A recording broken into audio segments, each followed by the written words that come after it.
Hello, and welcome to Storytime with your friendly neighborhood Spider-Man. You might look at me and think of all the heroic and supernatural acts I've done, but I can tell you what, I certainly didn't start out that way. Back before I became a superhero, I was considered a dork, a nerd, an outcast, basically the opposite of what the cool kids were who picked on me. I enjoyed science and I loved reading books. I didn't know my parents, as they left me from a young age, but I stayed with my aunt and uncle, and they were the best people I could ever ask for. But one day, everything changed. It all began that fateful day in an Oscorp laboratory. It was a school excursion, and the teacher was showing us how they genetically altered spiders to make them radioactive. However, one of them escaped and came up to me and bit me on the back of the hand. It ended up running off, and I told the teacher that I didn't feel so good and asked to leave early. On my way home, I started to feel a bit lightheaded, and then was almost hit by a car. But a strange buzz from the back of my head, my spider sense, caused me to jump out of the way and onto the side of a building.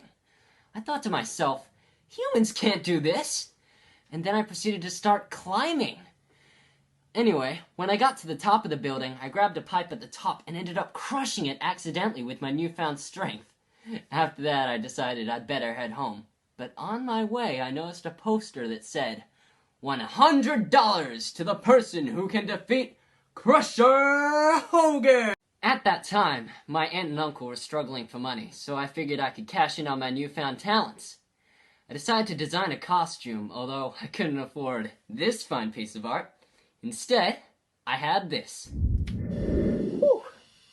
To go along with the spider theme, I decided to make myself my own web shooters so I could swing from buildings and, well, shoot webs.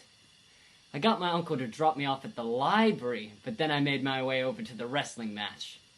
I signed myself up and the announcer called out, "Here he comes, the Amazing Spiderman!"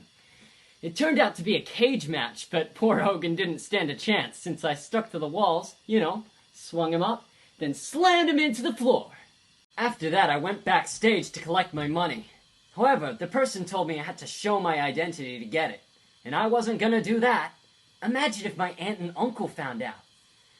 Just after that, though, as I was about to leave, a robber came in and took the money. The security guard told me to stop him, but I told him that it wasn't my problem. I was only going to look out for number one, me. My uncle was supposed to pick me up from the library, but he wasn't there, and I later found out why. When I got home, there were police cars out my driveway.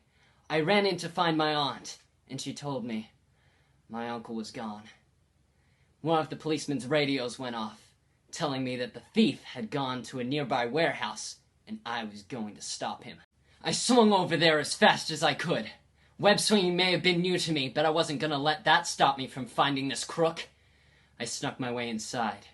It was dark, but the police spotlights allowed me to just see him. I snuck around for a bit, but then jumped out to scare him. There were a couple of blows, and then I managed to have him pinned. I ran him through the window so I could see his face. And then I saw it was the robber who I let get away at the wrestling match, and I almost did something I'd regret. But then I remembered something my uncle had told me.